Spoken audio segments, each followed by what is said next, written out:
Bonjour, je suis Laurent Bonassier, professeur de pharmacologie au sein du département universitaire de pharmacologie, addictologie, toxicologie et thérapeutique de la faculté de médecine maïeutique et des sciences de la santé de Strasbourg. Dans cette dernière partie du cours, correspondant à la quatrième vidéo, nous allons nous intéresser à la pharmacodynamie. La pharmacodynamie s'intéresse aux interactions d'un médicament avec sa ou ses cibles.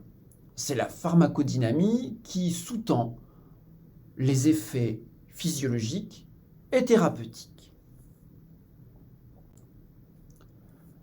Alors pour comprendre la pharmacodynamie, il faut retourner aux bases de physiologie. Et on ne peut pas comprendre le mode d'action du médicament si on ne sait pas sur quelle cellule il agit, ce que fait la cellule dans quel organe et quel est le rôle fonctionnel de la régulation où cette cellule est impliquée. Car l'objectif d'un médicament, c'est bien d'agir sur le fonctionnement, la fonction d'une cellule. La première chose qu'il faut se demander, c'est que fait cette cellule? Est-ce qu'elle se contracte, se relâche, sécrète, véhicule un message? Une fois qu'on a identifié la fonction de la cellule, il va falloir se demander comment on peut agir sur le fonctionnement de cette cellule. La première possibilité est d'agir directement sur elle. L'action directe sur elle nécessite soit d'actionner le système d'information de la cellule, soit d'entrer à l'intérieur de la cellule pour modifier son activité. On trouve là des médicaments qui ont des effets métaboliques, agissent sur des enzymes, des systèmes de régulation de la transcription et des produits qui vont pouvoir stimuler des récepteurs qui permettent à la cellule d'être informée sur l'état de son environnement, c'est-à-dire qu'on actionne son système d'information. Deuxième possibilité, agir à distance de la cellule en actionnant un système modulateur. Il faut donc là se demander ce que fait le système modulateur et comment on va pouvoir le moduler. Alors il existe des systèmes qui activent les cellules, des systèmes qui les inhibent, et on va pouvoir soit bloquer un système activateur, soit bloquer un système inhibiteur. Dans le premier cas, le blocage d'un système activateur conduit à inhiber la cellule, alors que lorsqu'on bloque un système inhibiteur, on la stimule. Alors voilà le principe général de la pharmacodynamie. Quelle cellule, quel organe, pour réguler quelle fonction, et est-ce que la molécule agit dans l'organe ou à distance? Alors si on veut agir sur le système d'information de la cellule, voyons quels sont ses récepteurs. Alors il existe un nombre important de cibles pour les médicaments. Le premier groupe de cibles sont des canaux ioniques. Les canaux laissent passer des ions, sodium, calcium, potassium, chlore. En fonction de l'ion ou des ions qui traversent le canal ciblé, les effets vont être une dépolarisation, une hyperpolarisation, la transmission de signaux s'il s'agit de neurones. Dans le cadre des canaux, les médicaments sont des bloqueurs. Par exemple, si on bloque un canal sodique, on va empêcher la dépolarisation de la cellule et donc la mettre au repos. Dans le même ordre d'idée, il existe des échangeurs, c'est-à-dire des protéines qui échangent un ion contre un autre. Alors ce n'est pas toujours 1 contre 1, il y a des rapports variables, 3 contre 2, etc. Dans tous les cas, là encore, les médicaments qui agissent sur des échangeurs sont des bloqueurs. Alors voyons maintenant ce qu'on appelle plus précisément des récepteurs. Puisque les canaux ne sont pas d'authentiques récepteurs, ils règlent l'activité de la cellule sans qu'une hormone ou un signal venant de l'extérieur n'agisse sur le canal. Le récepteur, c'est différent. Il permet à la cellule de recevoir des informations. Le premier groupe de récepteurs est constitué par des récepteurs solubles. Ils sont dans le cytoplasme de la cellule ou dans le noyau et reçoivent des ligands, un ligand étant une substance qui se fixe sur un récepteur. Le ligand venant de l'extérieur, il traverse la membrane de la cellule et agit sur ce récepteur. Lorsque le récepteur est soluble, il va transloquer dans le noyau s'il était dans le cytoplasme, ou directement dans le noyau, aller agir sur des gènes en induisant ou en réprimant leur expression. Les ligands qui agissent sur des récepteurs solubles sont soit des agonistes, les bloqueurs étant des antagonistes. D'ailleurs, de manière générale, une substance qui active un récepteur est un agoniste et une substance qui la bloque est un antagoniste. Alors, des récepteurs solubles captent de nombreux signaux. Ces signaux doivent être suffisamment liposolubles pour traverser la membrane de la cellule. On va trouver là beaucoup d'hormones dites stéroïdes, comme les œstrogènes, la testostérone, le cortisol, l'aldostérone. Voilà des ligands agonistes pour des récepteurs solubles intracellulaires. À côté des récepteurs solubles intracellulaires, on trouve des récepteurs membranaires, dont les premiers sont des canaux. Alors pas les mêmes canaux qu'avant, car ici ce sont des canaux modulables par un ligand. Ces canaux possèdent donc un site de fixation pour un ligand endogène, le ligand endogène étant dans la grande majorité des cas un agoniste. Le médicament va pouvoir reproduire l'effet du ligand endogène, il sera alors un agoniste, ou bloquer l'effet du ligand endogène, il sera à ce moment-là un antagoniste. En fonction des ions qui traversent ce canal, on va pouvoir en déduire les effets cellulaires. Si l'ion est un ion sodium, l'agoniste va dépolariser la cellule alors que l'antagoniste va empêcher la dépolarisation induite. Grande famille de récepteurs membranaires, les récepteurs à 7 hélices couplés à des protéines G. Alors, vous voyez ici le récepteur a une seule sous-unité protéique qui a 7 segments hydrophobes permettant à la protéine de s'enclaver dans la membrane. Ces 7 segments hydrophobes habituellement se regroupent en cercle. La caractéristique d'un récepteur de ce type, et des récepteurs de ce type lient des hormones fondamentales dans notre organisme, la dopamine, l'acétylcholine, l'adrénaline, la noradrénaline, la sérotonine, sont des médiateurs qui se fixent sur des récepteurs à 7 hélices transmembranaires. Le terme de RCPG veut dire récepteur couplé aux protéines G. Alors ces récepteurs ont ceci de particulier d'avoir une troisième boucle intracellulaire de grande taille permettant d'agir avec une petite protéine enclavée dans la membrane qu'on appelle une protéine G. Cette protéine G va aller réguler une enzyme, elle-même localisée dans la membrane. Et c'est de l'activation de cette enzyme que va découler l'effet biologique suite à l'activation du récepteur. Alors par exemple, lorsqu'un récepteur de ce type est couplé à une protéine GQ, cela stimule une enzyme qu'on appelle la phospholipase C, et l'activation de la phospholipase C produit dans la cellule des seconds messagers, puisque le premier messager c'est celui qui active le récepteur, les seconds messagers sont produits dans la cellule, et ici il s'agit de l'inositol triphosphate et du diacylglycérol. Une autre enzyme importante est l'adénylate cyclase. Cette enzyme produit de l'AMP cyclique. C'est par exemple l'AMP cyclique produit suite à l'activation d'un récepteur bêta-adrénergique de l'adrénaline.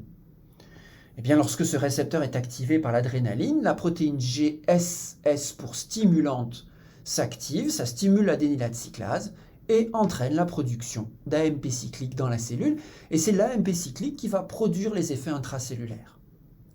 Certains récepteurs de ce type sont couplés à une protéine GI parce qu'elle inhibe l'adénylate cyclase et donc réduit la production d'AMP cyclique dans la cellule. Donc ici, on a un système à 2 messagers. Le premier messager est à l'extérieur de la cellule, il active le récepteur. Et le deuxième messager est un messager métabolique généré dans la cellule, raison pour laquelle on appelle ces récepteurs des récepteurs métabotropes, au contraire des récepteurs précédents qu'on avait appelés ionotropes, parce qu'ils déclenchent le passage d'un ion dans la cellule.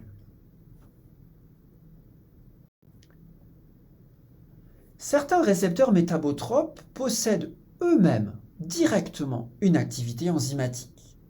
Cette fois-ci, le ligand agoniste active le récepteur, habituellement à un segment transmembranaire, et l'activation de ce récepteur stimule une enzyme qui fait partie du récepteur, et c'est cette enzyme qui génère un second messager. Ces récepteurs ont une activité dite à tyrosine kinase, c'est-à-dire que l'enzyme va phosphoryler des protéines. Et ce sont ces protéines phosphorylées qui vont avoir des effets dans la cellule. Des ligands activant des récepteurs de ce type, il y en a beaucoup. Celui que vous connaissez peut-être le plus, c'est l'insuline. Il y a sur ces récepteurs des médicaments qui stimulent les récepteurs, des médicaments qui les bloquent. On dispose aussi de bloqueurs directs de l'activité enzymatique. Et puis on a développé des médicaments anticorps qui bloquent le récepteur ou qui attrapent le ligand endogène. Ces récepteurs sont extraordinairement ciblés pour développer des médicaments anticancéreux.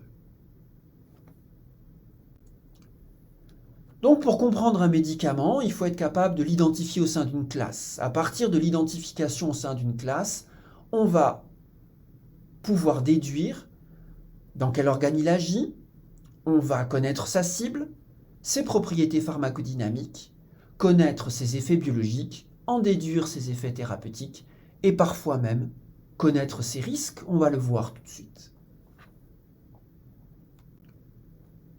Alors ce que je voudrais face à un médicament et un patient qui a des médicaments, c'est que vous soyez capable de faire le raisonnement que j'appelle du garde-meuble, de l'armoire et des tiroirs. Les médicaments dont on dispose dans la pharmacopée française sont regroupés dans le Vidal. Dans ce Vidal, il y a des familles de médicaments. Les médicaments cardiovasculaires, les médicaments neurologiques, les médicaments psychiatriques, les médicaments de gynécologie, de gastroentérologie, de pneumologie, etc., etc. Donc identifions déjà la famille à laquelle appartient le médicament, ce qui permet déjà de savoir quel type de pathologie a un patient. S'il a un médicament cardiovasculaire, c'est qu'il a une maladie cardiovasculaire. Alors maintenant, laquelle ? Quelle est l'indication thérapeutique du médicament ? S'il s'agit d'un médicament cardiovasculaire, est-ce qu'il est dédié à l'insuffisance cardiaque, l'angine de poitrine ou encore l'hypertension artérielle ? Est-ce que c'est un médicament qui régule la coagulation sanguine ou l'agrégation plaquettaire ? Savoir qu'un patient a un médicament cardiovasculaire pour traiter de l'hypertension, c'est déjà avoir beaucoup d'informations sur lui. Maintenant, dans les antihypertenseurs, on a beaucoup de produits, les inhibiteurs d'enzymes de conversion, ou IEC, les antagonistes des récepteurs de l'angiotensine 2, ou ARA2, les bêta-bloquants, les inhibiteurs calciques, il y en a d'autres. C'est important parce qu'à partir de cet effet, de la connaissance de ce type de médicament et donc de ses effets, on va pouvoir déduire l'action thérapeutique et les risques du médicament.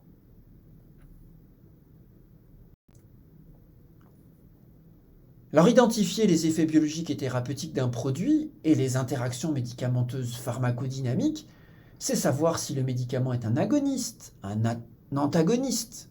Il y en a d'autres, agonistes inverses, inhibiteurs, activateurs. Retenons déjà celui qui stimule et celui qui bloque, c'est déjà beaucoup. Et ensuite, demandez-vous sur quelle cellule, quelle fonction, quel organe. Que fait l'organe ? Est-ce que la cible est exprimée dans d'autres tissus, sur d'autres cellules, dans d'autres organes ? Bref, à partir de là, vous aurez un profil, la cartographie des effets thérapeutiques de ce produit. Alors, est-ce qu'on peut aussi déduire les effets secondaires ? Eh bien oui. Quels sont les effets non désirés des médicaments ? Eh bien, les effets non désirés ou indésirables, c'est tout ce que l'on ne veut pas. De manière générale, au sein de ces effets indésirables, il y a une classe particulière qu'on appelle les effets secondaires. Les effets secondaires, ce sont des effets indésirables,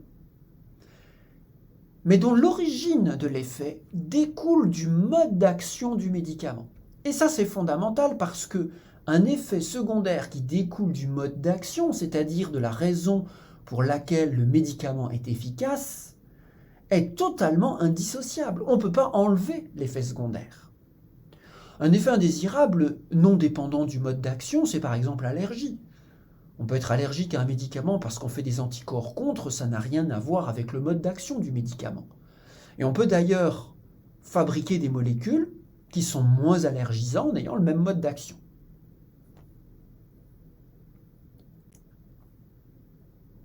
Connaître cela, c'est fondamental, parce que si vous savez que lorsqu'un médicament agit sur une cible moléculaire, vous découvrez donc son effet thérapeutique, et que le premier risque d'un médicament, avant d'aller chercher midi à 14 heures, c'est qu'il ait trop d'effets thérapeutiques. C'est quand même pas difficile d'identifier qu'un médicament prévu pour dormir, s'il marche de trop, on ne se réveille pas. Ou qu'un médicament contre la diarrhée, s'il marche de trop, on devient constipé. Un peu de logique. Donc retenez que la grande majorité des effets secondaires des médicaments découlent de trop d'effets thérapeutiques. Et puis il y a des effets secondaires différents qui proviennent du fait que la cible du médicament, sa cible moléculaire, l'origine de son mode d'action, est exprimée dans plusieurs régulations physiologiques dans un même organe ou dans plusieurs organes. Alors voyons quelques exemples. Eh bien, le seul exemple que je vais vous citer dans ce cours pour que vous mémorisiez ce trop d'effets thérapeutiques, c'est celui des anticoagulants. On a déjà parlé des antivitamines K dans les interactions médicamenteuses sur le transport plasmatique. Eh bien, ces antivitamines K ont été commercialisés en 1950 comme raticides. Pour une raison simple, c'est que ces raticides ont un effet retardé. Donc, si des rats découvrent des petits granulés roses au bas d'un mur, ils vont envoyer un éclaireur goûter, et si tout se passe bien chez l'éclaireur, le reste de la troupe mange le produit. Et la troupe décède 24 à 48 heures plus tard. Eh bien, j'ai trouvé un produit qui s'appelle le Ratoxyl. Il y a des magasins qui vendent ça, la destruction des animaux nuisibles, l'humain n'étant pas compté dedans. Et ce Ratoxyl contient comme produit actif du diphénacum. Il n'y en a vraiment pas beaucoup, vous voyez. Eh bien, diphénacum, quand on regarde son nom, ça rappelle l'acénocumarol, qui est le cintron, qui est un antivitamine K anticoagulant. Ben oui, si on donne trop d'anticoagulants, on meurt en saignant.